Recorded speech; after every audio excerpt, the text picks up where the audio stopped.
Welcome back to the channel. This episode is going to involve a game that was developed back in the 1960s, probably 1964. It's called Big League Manager Basketball. Now, the original iteration of this game had plenty of big charts and boards that were quite huge that you had to use to make the game work. They had since reworked the game. By the 1970s, there was a different set of boards, including what you see in the far left here are optional charts. And not only were there optional charts, but there are optional rules to go with the optional charts. So this is a copy of the original instructions, and you can tell it was from, I think, roughly 1964. And I have done a prior video on some of these gaming materials. I received this as a gift from Kevin Hennessy, who is a collector of some older games and everything, and I copied all the rules off. And some of these rules still apply to the 1970s game. I keep wanting to say the new game, but they actually came out with a more advanced game, or at least another iteration of the game by 1977, and we'll kind of touch on that as well. Well, what do these cards that go with this game look like? I have pre-printed some envelopes because we're going to do some tearing and creating of teams here on some cards that are over 50 years old. So here's the National Basketball Association, 10 cards per team here. And I misspoke because this is the National Basketball Association, 10 cards per team here. Those are extra players of the National Basketball Association, but you can see there's the National and the 10 teams of the American Basketball Association as well. And this is 74-75. This is the year the Kentucky Colonels won the ABA championship as well. It also, like I was going to say, I have a bunch of extra players, and they also are of NBA, and there's some of ABA. I actually got a few extra. Kevin supplied double of the NBA extra players, which I will never need or never have to use. So, but let's take a look what the back looks like on these cards. Kind of cool. Kind of a violet, purple, whatever you want to call it, a pinkish almost. Big League Manager 1976 edition, 1974-75 season. And when I first got these, I was so surprised that I actually got both the ABA and the NBA, which means you can play cross-league basketball as well. You can, in that season, 74-75, the Golden State Warriors won the NBA title. The ABA champions were the Kentucky Colonels. And, oh, look, they already want to disconnect. I'm telling you, these things have been waiting to be torn apart via perforation. And this Kentucky team, which had Dan Issel, Louis Dampier, Will Jones, Artis Gilmore, Ted McClain, and a whole bunch of other solid players, were able to beat the Indiana Pacers, who somehow snuck to the finals behind George McGinnis, who had a tremendous year. But you had the Memphis Sounds, Spirits of St. Louis with rookie Marvin Bad News Barnes, rookie Maurice Lucas, rookie Gus Gerard, rookie Fly Williams, all had brilliant years. And then you had veteran Steve Jones, the broadcaster, who went to my mom's high school in Portland, Oregon, Franklin High School. The Iceman, George Gervin. And this is what I'm going to do. We'll start with Gervin here. And what do these ratings on this card actually mean? Of course, you have the height, and you have the position. At that time, Gervin was most playing forward almost all the time because he was 6'7", and they still had small forwards that were 6'5", 6'4" back in 1975. Well, the BH, that is a ball handling rating. So when you start a play, you roll, well, it was based on a spinner. They had a spinner which was 1 to 50. And what I've got in place of a spinner are two 50-sided dice. And what they're asking you to do is roll, a black and a white die perhaps. They want you to spin the spinner twice. And say I've got a 41 for the black. I read the black die first for some reason. It's just a little more prominent, just like a red and a white die and an APA thing. But the 41 I rolled, you have to look at George Gervin and his ball handling rating. And if the number had been 1 through 13, Gervin would have been able to go to the open man chart right here, and you'd use the other number, which is an 18, and it will say pass to the left forward. And that would mean an open pass to the left forward if you could have done that. But because I didn't, apparently I now have to ball handle some more or something. I'm not 100% sure. So my roundabout way of saying is I'm going to need some help probably playing this game a little bit. But if it does not meet that requirement, which it did not in that play, you go to the rules here, and it says, and these rules are kind of hard to read. I mean, they're referring to a spinner.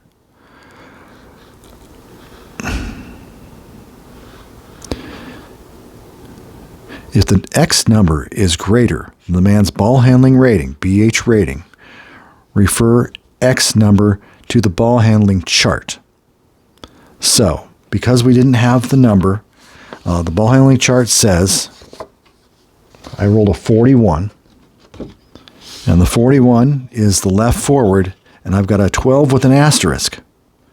Now, where does that asterisk go? Well,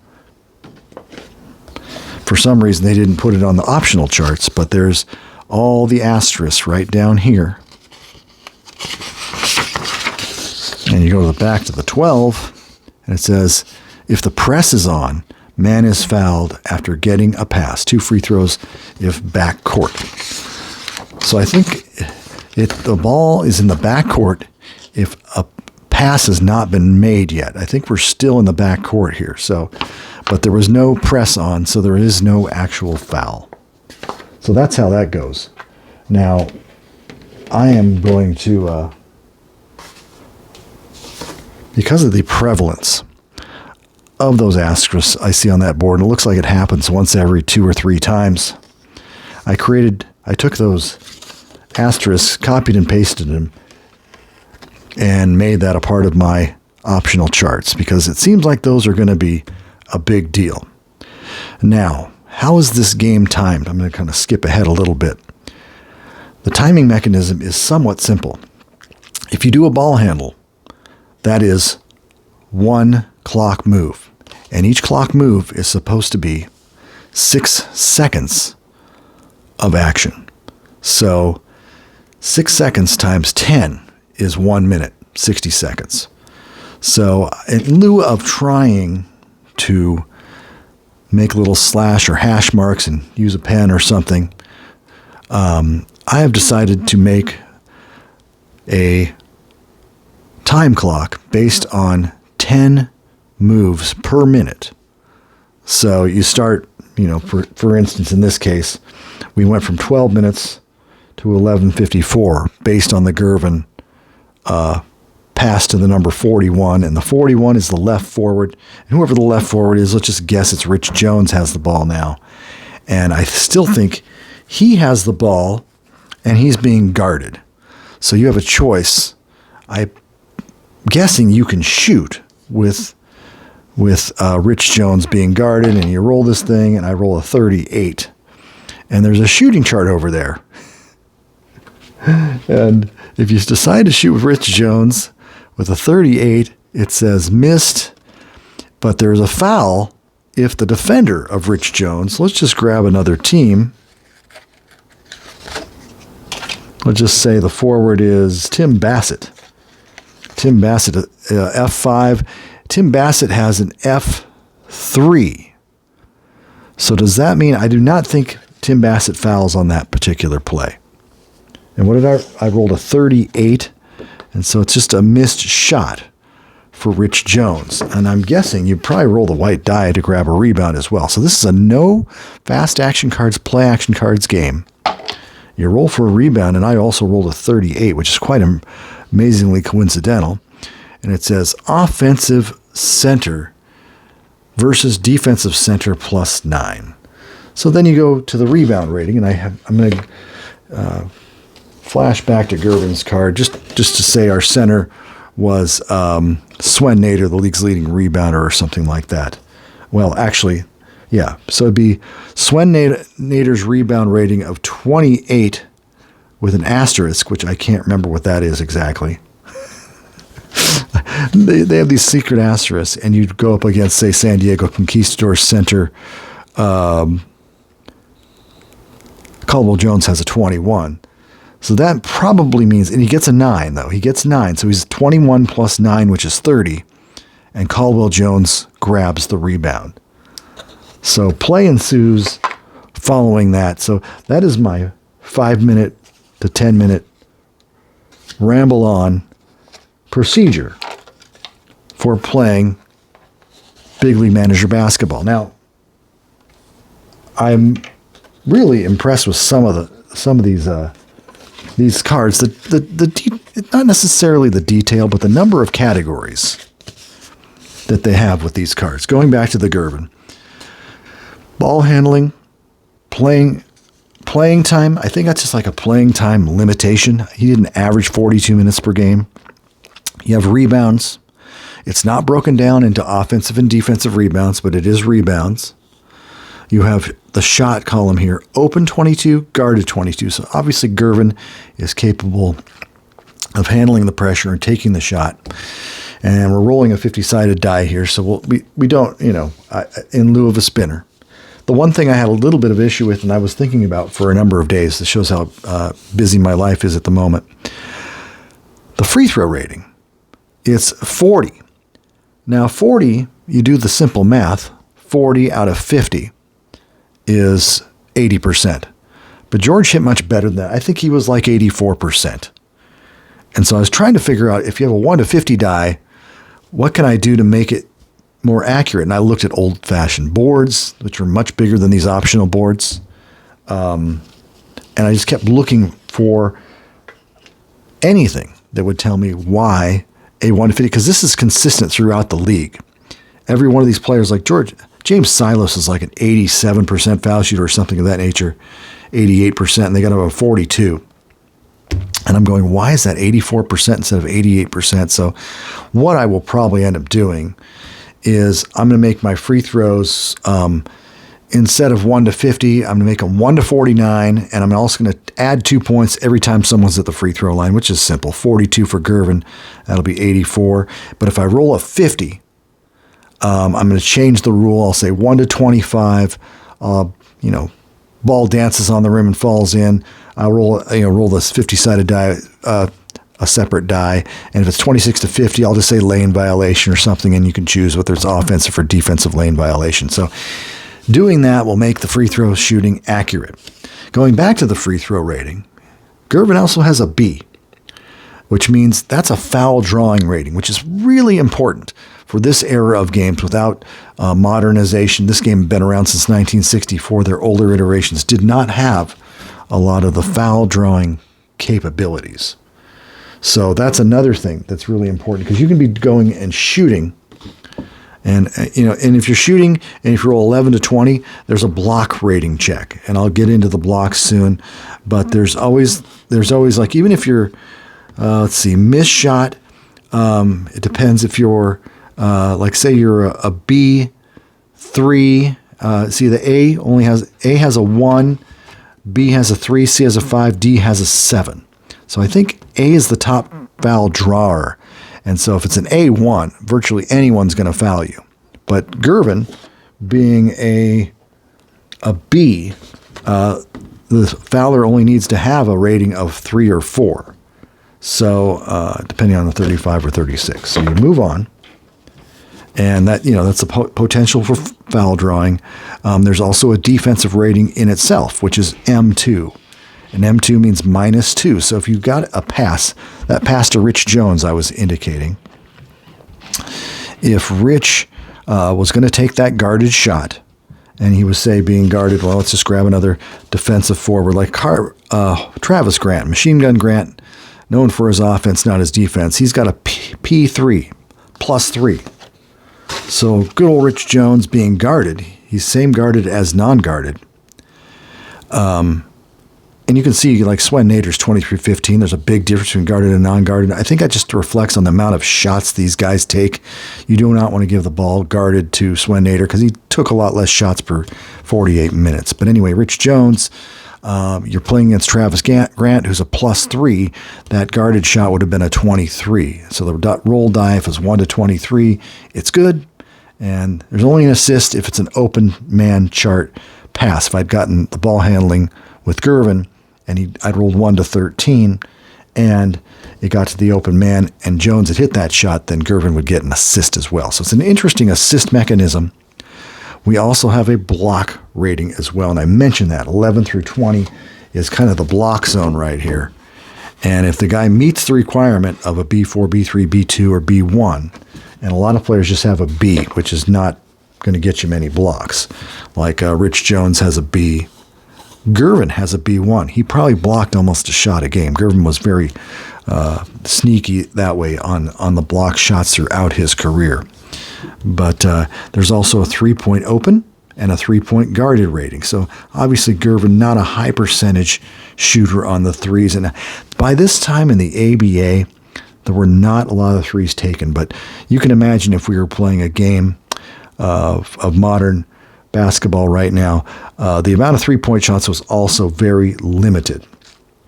But I can get into that as well for 1 second. Under the asterisk chart, I kept the bottom of the chart as well to indicate 3-point field goal attempts. It says 3-point field goal may be attempted as follows. No field goal attempt is ever mandatory, so you can have the option for the 3. When in 3-point zone is defined by the asterisk 3 above. So the 3 above is if playing ABA, player is in 3-point territory. Do not add 5 or 10 on fast break. So there's also another fast break situation in this game. It's called there's 3-on-2 fast breaks and 2-on-1 fast breaks. So I probably won't get into that too much in this video because it's a little bit complex, but it does add to your overall either ball handling rating or shooting rating by 5 points or 10 points on a fast break. If a 3-on-1 fast break is broken up, it can matriculate into a 2-on-1 fast break where you still get a little bit of benefit from being on the fast break. Once again, a lot of stuff here to learn, and I don't think until I tear out these cards, put them on the court, and actually play a game will I actually understand all of it. It says ignore fouls on free throw 13. Yeah, but either way, but going back to threes, after first ball handling, bringing ball up court. So apparently there's a chance to shoot a 3 after the first ball handler, or before the first ball handler if ball is in the front court. So I thought it took 1 ball handle to get the ball into the front court. But then again, maybe there's a foul occurs, a foul 1, and you get the inbound the ball, and you're already in the front court. So that is one of those things that I'm going to have to learn as we go along. Getting back to Gervin. There's games played. The ABA, they played 84 games in a season plus playoffs. There's his foul rating, F5. And the steal rating is a T, which I think there is an S rating for steal and a T rating for steal. And a lot of times that comes into play on the boards, the ball handling boards. I don't know if it's asterisk 2. Yeah, there we go. There's an asterisk 2 on a lot of these ball handling boards right along here. 27 through 32 have that asterisk 2. And the asterisks, which are hidden in the instructions but not by me, pass is stolen by man guarding pass receiver if one of the following is true. The ball handler is dribbled, Steeler starts 2-on-1 fast break. Defense is pressing. Steeler starts 2-on-1 fast break. Man guarding pass receiver has an S rating in the front court only. So once again, all these situational things can occur in Big League Manager basketball, and that's just fascinating to me because it's like a game that really is flown under the radar. You look on eBay or you look on anything, this game came from Keith at Big League Game Company, his store, and so it's very difficult to find where these games come from, and I think they're out of Duluth. They were originally out of Duluth, Minnesota. They ended up in Hinckley, but this is just kind of fascinating to me, the way these cards are all detailed. Did I cover everything? Got the 3-point guarded, the field goal, but anyway, that's how the cards look. And I'm going to take some time and start with the ABA, and I'm going to start punching out these cards and get them up and running. We're going to begin with the San Antonio Spurs, who we've been just talking about. Now, it's just kind of a strange feeling to take a look at cards that are 50 years old and saying, hey, no one has played with these before.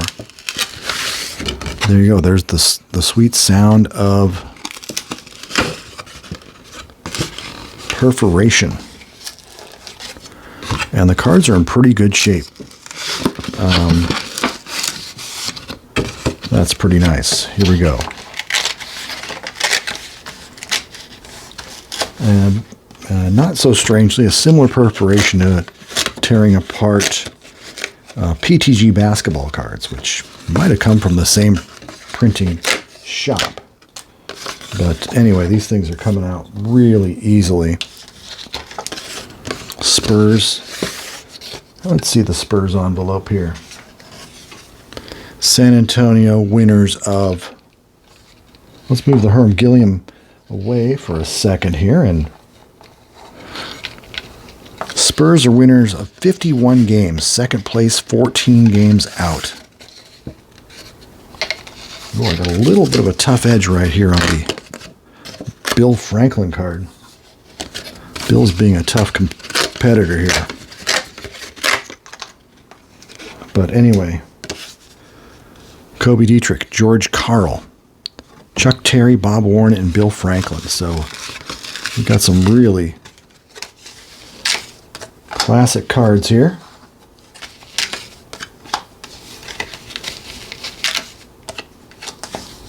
I'm trying to look for a guy who might be a good three-point shooter, but there weren't too many. Even George Karl's just open has a 9 out of 50. I don't think that's all that good.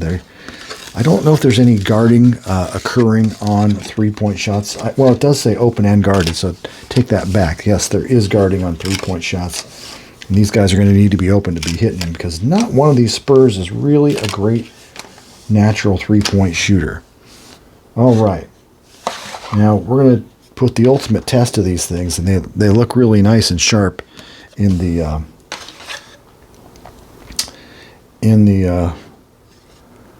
mode here, but I think it might be time to give them a nice little corner round, as I am a master at the corner rounder. So do we need the 4mm or do we need the 7? If we can always test with the 4.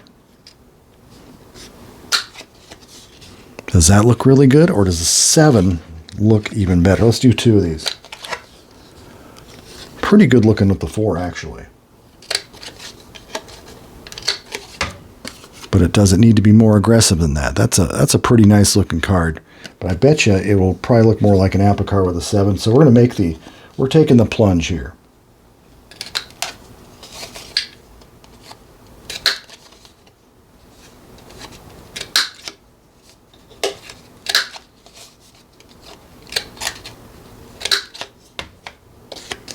So anyway, Bill Franklin was the test pilot for that.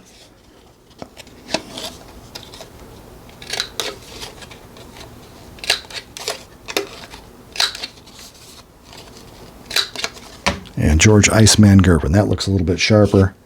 My Franklin one had a little bit of a edge issue, but George Gervin looking pretty darn cool here.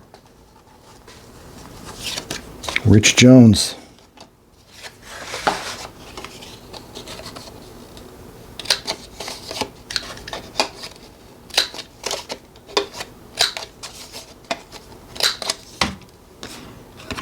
punch right there.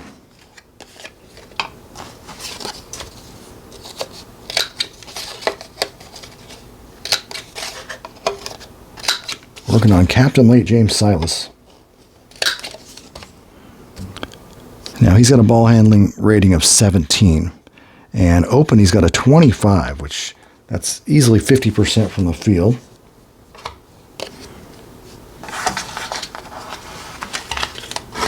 I've got my reservoir of cornering shavings.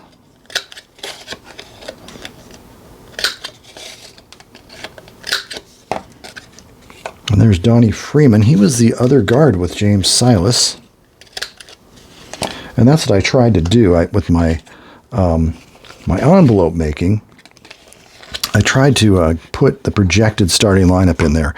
And some guys have been traded in midseason, and not all lineups were perfect, but the Spurs were pretty consistent.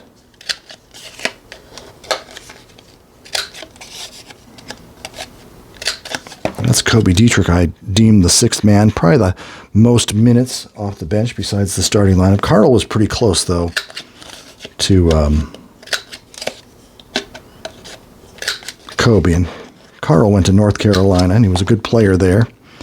But a lot of NBA teams balked at him because he was not that tall, 6'2", and a little bit of a scrapper of a guard, not necessarily a high scorer, but really fan favorite in San Antonio. There's Swen Nader, who seems to he led the league in rebounds. I think he averaged around 16 rebounds a game. Well, it says right on my card, 16.4. And there's Chuck Terry right there. Bob Warren.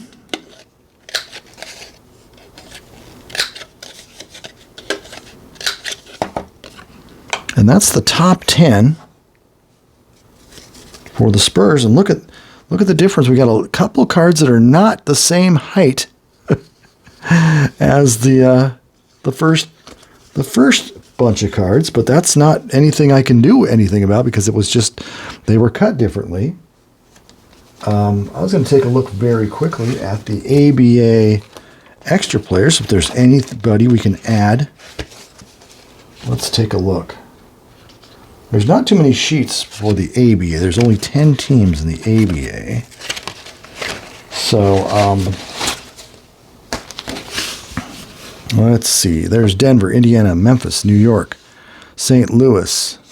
Yeah, the Spurs do not even have any extra players. So this team is all complete with its flaws and all. That's weird. There's some smaller cards in there. But welcome to 1970s card perforation. Another thing I was going to mention, and I don't think it applies to the ABA, but Keith at Big League Company used to operate All-Star Digest, a monthly or bi-monthly digest of all kinds of incredible tabletop games that they were publishing and other companies were publishing. It also talked about basketball cards, baseball cards, football cards, hockey, football, everything. And I have access to one of the issues of this Big League Manager basketball. And what they do in some of their issues is they create their own fringe players. And the fringe players are just a big page, newspaper stock page. And if the 74-75 fringe players are available in there, and what a lot of those fringe players are not only some guys that, maybe a few guys that were not placed even past the extra players that I've got here, but there are players that played the following year, so you can update your team in season. This is a 75-76 edition, but it's only got 74-75 stats, so they put some cards that had only 9, 10, 11 games for some players, but they were like, for the Blazers, it was Lionel Hollins and Bob Gross. And, you got these stats for 9 or 10 games, but you could literally take those cards, cut them out, and upgrade your rosters to play like a 1975-76 team. Oh, matter of fact, George McGinnis is a big example. He was a player with the Pacers, in 1975. But in 75, 76, he signed with the Philadelphia 76ers. The Pacers obviously couldn't afford him. And so this All-Star Digest came out with some fringe guys, and George McGinnis is a member of the Sixers. So how about that? That's kind of fun. And now, I finished one team basically here. My big announcement. Prior to starting to cut and tear apart these cards, I took every single one of these sheets, ABA, the NBA, the extra players, and I already scanned in the big league manager boards, created an asterisk chart, created a time chart, created an optional rule. Well, I have the optional rules and the original rules, and I'm compiling them into one big PDF file. And what I'm going to do with my big PDF file is give you guys a chance to show me, Rod's Tabletop Hoops, how to play this game. I don't know, I know basics. I know I could probably play a half a quarter and see what happens. I'd probably play a little bit even without keeping score just to get the flow down. But I will have the entire PDF of ABA, NBA, and extra players all placed in there. And I will have that All-Star Digest 3 pages that show those fringe players just for your amusement and enjoyment. And if you want to print them out and cut them out and play them as a 1975-76 edition, that's up to you. But that is going to be my little gift to the Tabletop Basketball Board Games page, the group page that I formed on Facebook in 2019. So last week was a PC game here or there, a simulation basketball game. This week we're going to be putting in a PDF, just be looking for it in the featured section of Rod's Tabletop Hoops, of tabletop basketball board games, that is, and we will have that available. And people can, if anything, just look at the cards, look at a rule book from 1964, look at the optional rules from 1975, and just see how the game used to be. They didn't have, like I said, we don't have play action cards or fast action cards here. We have dice and charts and old school ways of putting it together. There is no PC simulation version of Big League Manager basketball. It's kind of a rare item, and I wanted to share it with the community. So that's how that's working. I'm going to do one more team here from the ABA. Let's see what we can do.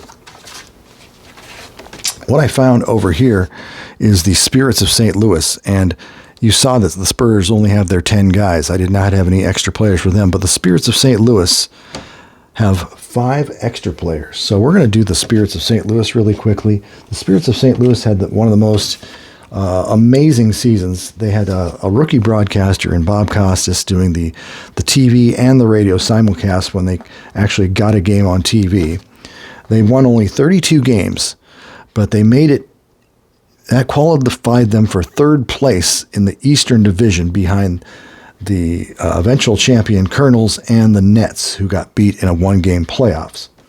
Well, the first team in the playoffs that the St. Louis Spirits faced was Dr. J and the defending champion New York Nets. And if you don't know by now, the Nets were defeated, upset 4-1 by the Spirits of St. Louis. This young group of guys, Maurice Lucas, Marvin Bad News Barnes, Gus Gerard, Freddie Lewis, and Steve Jones, and they'd already kind of banned a 6th man, Joe Caldwell. I put him as the 6th man because he was a starter until he got suspended by the team or by the league, and there was a big contract dispute. But anyway, let's take a look at these extra players we got for St. Louis. I think I gotta get this end piece off first. Ooh, that thing didn't tear, but that's okay. It's not on the card. And hopefully these cards will all be roughly the same size as the regular cards. Maybe I didn't do any extra cards for St. Louis or San Antonio. So anyway, what do we got here? So this team's going to have 15 guys.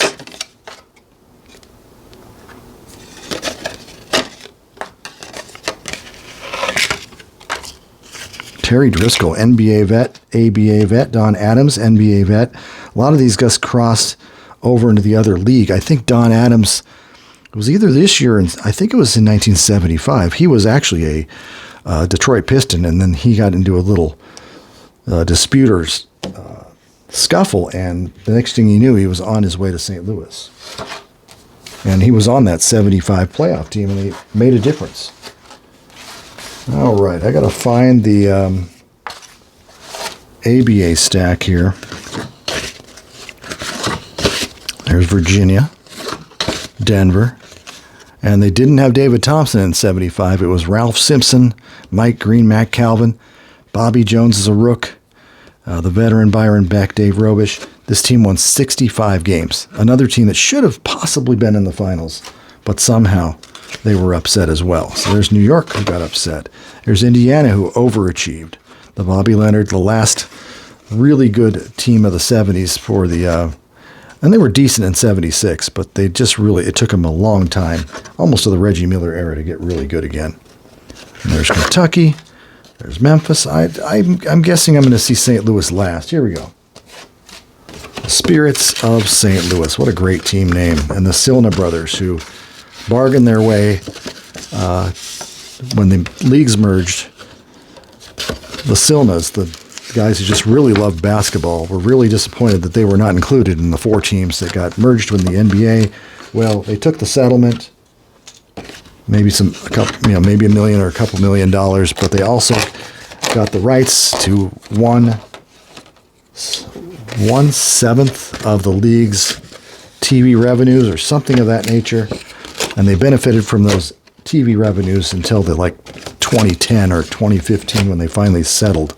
It was in perpetuity was the big phrase in the contract for the TV rights, and nobody knew at the time that the NBA was going to flourish as a TV revenue sport, like baseball, like football, the NBA. Those leagues are now surviving, basically, on TV revenues. It's not the ticket sales, it's not the merchandising, it is the TV. That's where the money is. And here's Fly Williams, Jimmy Foster, Goo Kennedy, Mike Barr, and Steve Jones. So this will be a fun team to play with 15 players. Holy cow. Oh yeah, we're going to go R7. I can't forget. I think R7 was the right one. Steve Jones, Franklin High School, Oregon State University, or University of Oregon. Sorry, don't want to confuse those. I went to Oregon State, so I can say that more easily. Fly Williams spent some time in prison for dealing drugs, but, stuff happens. I think he's still around. Marvin Barnes spent some time in jail for carrying a gun on a plane, and he battled addiction till the day he passed away a few years back. There's Freddie Lewis, one of the more underrated guards in professional basketball history. He was on 3 championship teams with the Indiana Pacers. Jumpin' Joe Caldwell, another player that was very good. I think he is still around, but he had to get... His financial lawsuits lasted over the last 20 years, I think, even just trying to get a settlement for being kind of blackballed by the league unfairly. And Maurice Lucas, may he rest in peace, one of the greatest Trailblazers of all time, despite only playing there for 4 years. Yeah, cancer sucks. So anyway, Gus Gerard had a reasonable NBA career following his stint here in the ABA. Decent power forward. Bernie Fryer, many know him as a NBA referee. And a decent point guard. Also played for the Blazers for a little bit. Here's Don Adams. Not the get smart Don Adams. This guy was a prematurely balding, great defensive forward. And he didn't have a great shot, but he lasted a long time because he worked hard at the defensive end. Terry Driscoll, just a power forward who could crash the boards. Didn't have an overly long career. Don't know much about Tom Inglesby, so I won't say much. He was a 6'3" guard. Doesn't look like he's a great shooter. He's got an offensive 24, open 24 on the shot, so that's pretty good. Maybe he did have a good shooting year. And Dennis Wuchik, I think he went to North Carolina as well. So anyway, once again, St. Louis, a couple of their cards are a little bit low. Not a big deal. All the information's on them, and we're having fun here putting together a lot of teams for Big League Manager. But once again, it's always great seeing these faces. I have the ABA version of Card and Dice in Hoops. I have the NBA version of Card and Dice in Fast Break by Mickey Games. I'm repiecing together an old Golden State Warriors replay, and that'll be a future video. So, I just found 3 more cards. One's Eugene Goo Kennedy. Very solid rebounder.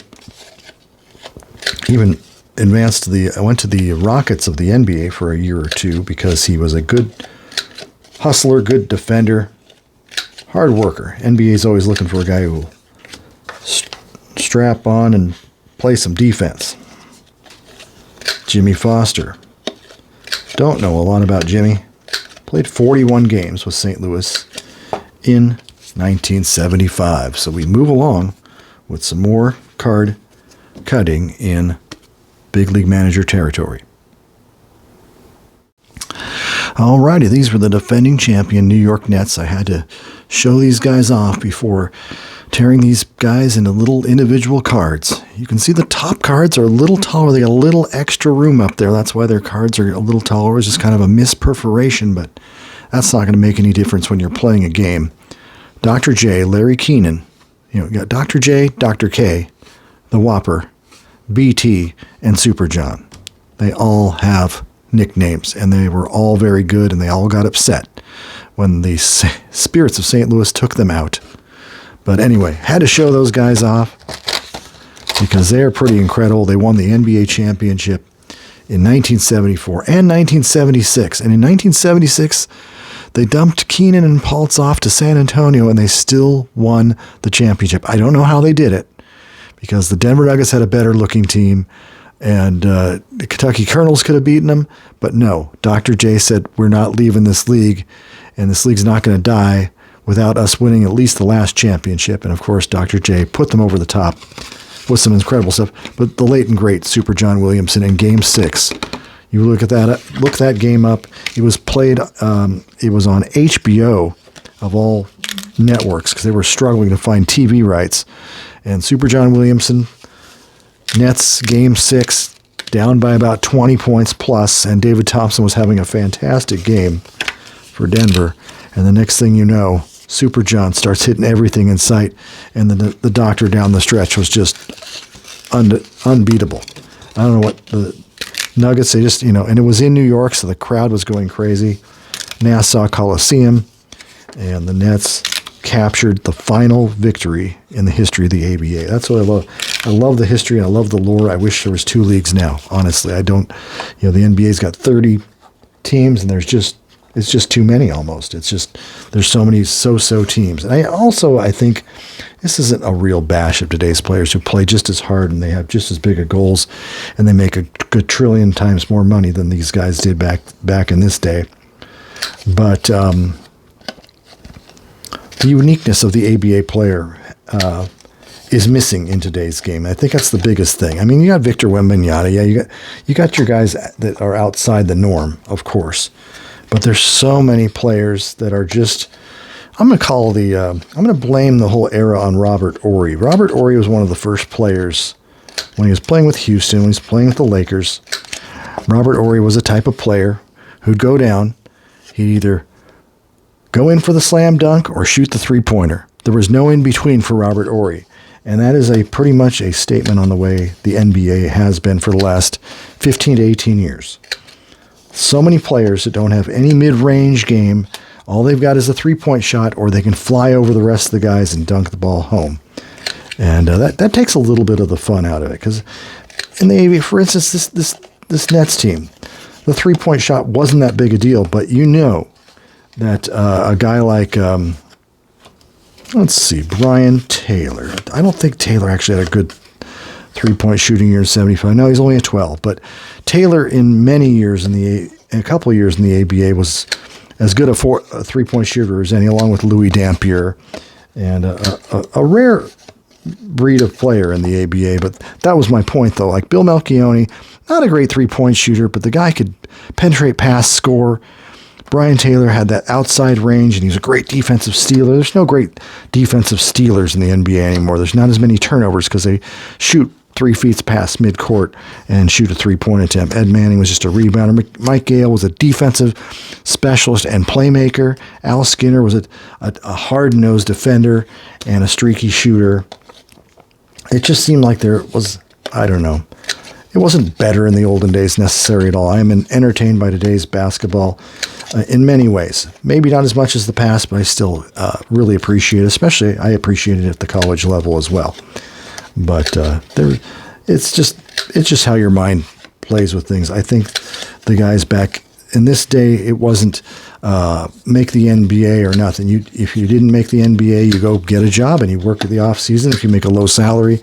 Nowadays, these guys are making so much. They're rock stars. They make so much money, and I think that has changed the game as well, and pretty much changes the way the All-Star game was played, because they don't want to break an ankle in an All-Star game when they're making $42 million a year. So, and that's understandable in its own right. But whenever the NBA All-Star weekend's around, I'm watching classic NBA All-Star games from the 60s and 70s, and the guys are playing as hard as can be, as if it was a playoff game. And that's something that is missing a little bit. So a little bit of luster has been taken away from the game.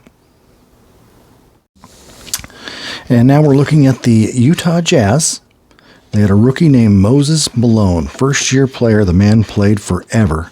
He played over 20 years in professional basketball. May he rest in peace.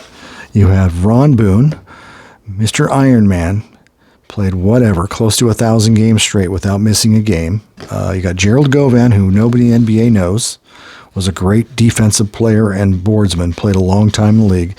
There is a series out right now on Amazon Prime, and it's called Soul Power, and they speak to Gerald Govan. He's still alive and well, and very interesting to listen to his stories about playing against Dr. J or playing with Moses Malone or doing any of that.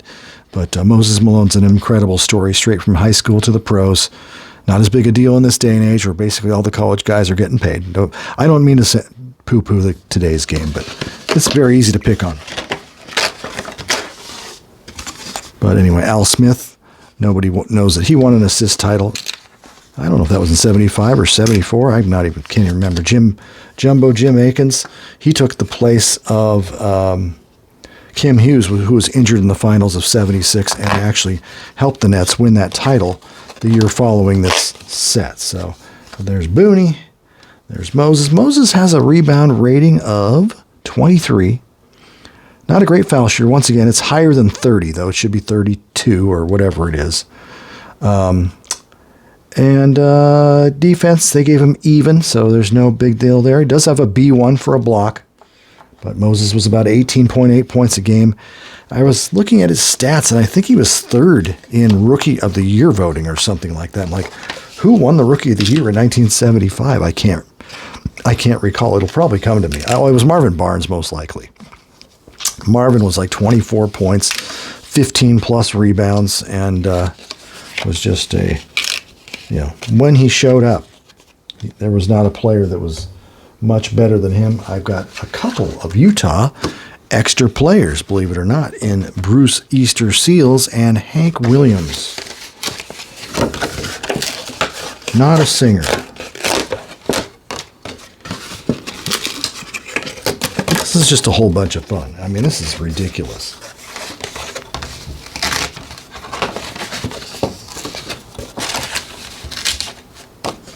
I haven't torn open a 50-year set since Big League Company. I bought many of their PTG basketball sets, and they're kind of similar to this. But anyway, Utah Stars 38-46, 27 games out, and I don't think they made it past the first round of the playoffs, if they even made the playoffs. So anyway, Utah.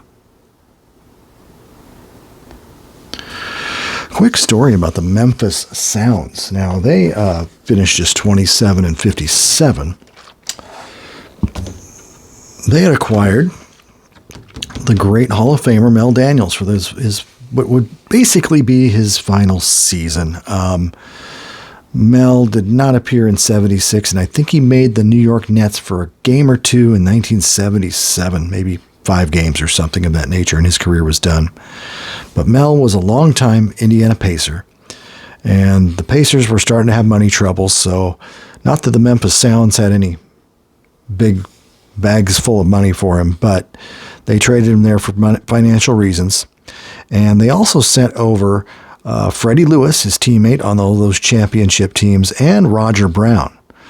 Well, Mel's team, the Sounds finished 27-57, fourth place, not in the playoff hunt, but Mel was suddenly disappointed when the Sounds, I think they were having financial difficulties like most ABA teams, and they traded away Freddie Lewis to the Spirits of St. Louis. That makes sense. Lewis going to Lewis, and Roger Brown ended up, I believe, going back to the Indiana Pacers. So suddenly Mel was not just losing games, he was quite unhappy that his teammates had deserted him. So anyway, this is the Memphis Sounds of 1974-75.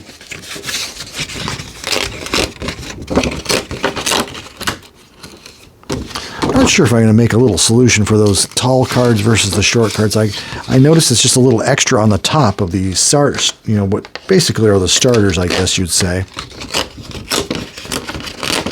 I could cut them a little bit shorter to match the lower ones. So maybe when I do the corner rounding here, maybe I'll just corner around the bottoms of the tall guys and maybe cut them to even up with the short guys. Maybe yes, maybe no, who knows. The cards are really pretty cool. Another thing I was going to mention, Big League Manager Basketball has a interesting rating that you don't see in any other game except for maybe on a tip chart or something, but there's a tip and rebound. The TIRB rating is right here on numbers 39 through 47. And I think in many cases, you need to have a tip and rebound rating of at least 2. I can see 2 and 3s here. But I was hoping, there's a tip and rebound rating of 1. There's not a lot of people that have that rating. As I even look at the Memphis Sounds, and there's Mel Daniels as a 1, but I see Jim O'Brien with a 1. I think it's reserved for guys who either shoot well or are tall and can tip in shots. So on the rebound baskets here, tip and rebound basket, basically, tip and rebound. There's a 1. Offensive left guard, tip and rebound basket if he's got a 1. So if he's playing left guard and he's got the 1, he can do it. There's a 1 there, 1 there, 1 there. But, I just noticed on that shooting column to have a 2 or a 3, that's quite extraordinary. And that's probably reserved for the best rebounders, maybe an Artis Gilmore or someone of that nature. We're going to do Kentucky next. As a matter of fact, got Kentucky right here. Let's see what they gave the world champions, the league champions. You could have had a world championship. The Kentucky Colonels literally asked the Golden State Warriors if you want to play a little weekend game to decide who is the best. They'd pay them and everything, but the Warriors refused because I think they were a little bit scared. As much as I like Rick Barry, I'd like to say this team was right in the same ballpark, if not better. I mean, Artis Gilmore versus Clifford Ray. Give me a break. And Dan Issel would definitely have given Keith Wilkes at the time a run for his money. But anyway, Artis Gilmore, tip and rebound basket is a 2. So I don't know who gets a 3. I'm not sure if that'd be Wilt Chamberlain in his prime, but the tip and rebound basket, kind of a unique rating on these cards. Looking at these Kentucky guys, well, I've got them here. Hall of Famer Issel, Hall of Famer Gilmore, Louis Dampier, pretty sure he's Hall of Fame, and just a very solid team. And it got to the point, even though they won the whole thing, John Y. Brown, owner of KFC, Kentucky Fried Chicken, was still shopping players around because he was not even barely breaking even on money, even though his wife, Ellie Brown, if you watch Soul Power, Ellie Brown is still alive, and her son, John Y. Brown's and her son are still alive, and it was one of the most disappointing days in their life when the Kentucky Colonels were sold off. Well, he was actually bought out. He was supposed to be one of those 4 teams most likely to be absorbed into the NBA, but John Y. Brown saw dollar signs and took the payout and eventually traded up to get a Buffalo team that became the Celtics. And he actually was the owner of the Celtics for a brief period. But that really disappointed the Brown family. And Ellie Brown's very elegant and very appreciative of her time in Kentucky, where she became part of the management team, which in the male-dominated society of professional basketball didn't go over all that well. But she assembled a team of people that can sell the team, salespeople that got the ticket sales up, and by the end of the season, they were drawing as many fans as any team in the league in 1975. So kind of a cool story in that Soul Power series. Can't remember if it's episode 2 or episode 3 or 4. But anyway, that's one of the coolest things I got to see, because you don't get to see these people, especially people still living and loving the good old ABA. We head over to the 75 Indiana Pacers, winners of 45 games. They went all the way to the NBA Finals before getting stomped by the Kentucky Colonels. But George McGinnis was no doubt the league's best player probably overall. I mean, Dr. J was incredible as well. I actually want to say, did they tie for MVP? I think it was a tie for the MVP that year. But George, you look at his ball handling is 18, very good for a forward. I think he averaged over 6 assists a game. Well, let's check that out. 6.3 assists, 14.3 rebounds, 29.8 points. That is just a fantastic year. He's got the S for steal. He can make a 3. He can definitely make a 3, that's for sure. And once again, I can't remember what his 3-point percentage was. Did I put it in there? 354. So, within the shooting stats, there was always that mystery. For the free throws, it was like 34%. He was 72% from the line. It should be 36%, 36 rating at least.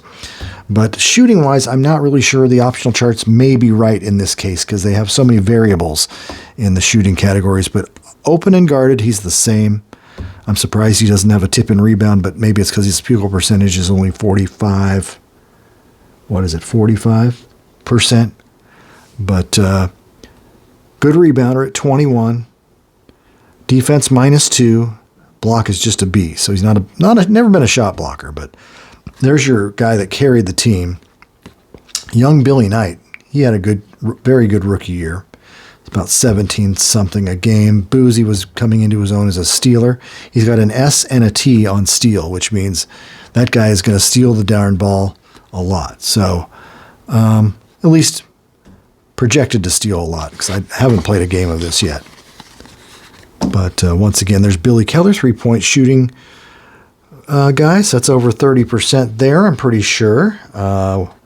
And he's a great six-man. Len Elmore, I believe, was a rookie, and Bob Nedelicki had just come back from the Dallas Chaparrals a couple years before.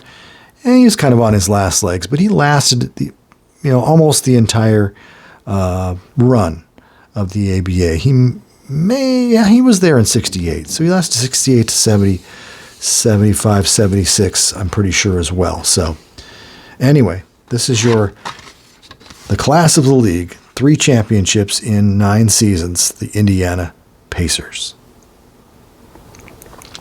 And this is the 65-win Denver Nuggets. Why they didn't win a championship in either 75 or 76 remains a mystery to this day. They didn't win until they got Nikola Jokic and won it a couple years back in the NBA.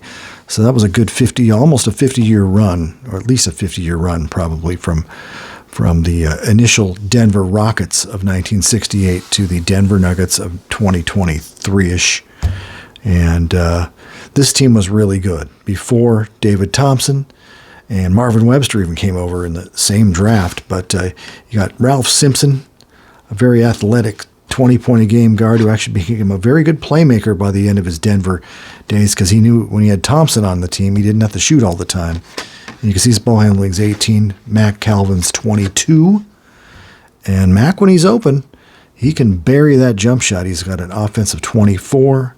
Mike Green's got a 25 when he's open. So this is a very high percentage shooting team. A lot of guys hit over 50% from the floor, including Byron Beck, who was an original Denver Rocket, who became a Denver Nugget. So we got Jan Van Bredekolf. We got Dave Robish, 13 points a game, I believe, off the bench as a center. Claude Terry and Pat McFarland, a really, really solid team and one of the best franchises who actually translated very well to the NBA. Denver was really good right away, winning the division title in 1977 as an NBA team. Of course, they had picked up Dan Issel to go with Bobby Jones, and David Thompson was there as well. So they really were a very solid NBA entry upon leaving the ABA. And they are being torn into smaller cards right now.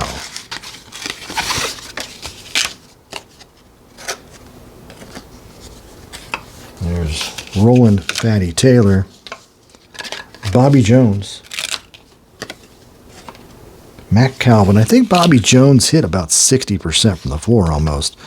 Mike Green, a good shot blocker. Oh, I didn't even check to see what his tip-in rebound rating would be because he was a pretty good percentage shooter. He's just got a 1. Mac Calvin, 0.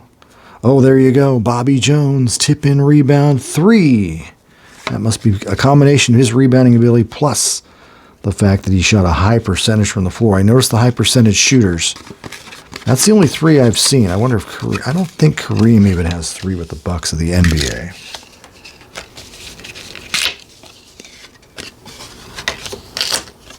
Van Bredekolf. There's Dave Robish. So that is your Denver Nuggets entry into the ABA. And we're kind of wrapping up the top 10, the 10 teams of the American Basketball Association. Really good trip down memory lane. As always, when you're tearing apart cards, what else are you going to do? Just reminisce. I could be watching TV if I really wanted to, but I really like focusing in on these cards. What a wonderful treat. And it'll be interesting to see if I can even just get a quarter in and see how it works. But once again, I will repeat that I will be making this set of cards available in PDF format to anyone who wants them on tabletop basketball board games, a group I've had for at least 6 years on Facebook. So anyway, this is the ABA, and I will get along to the NBA sometime soon.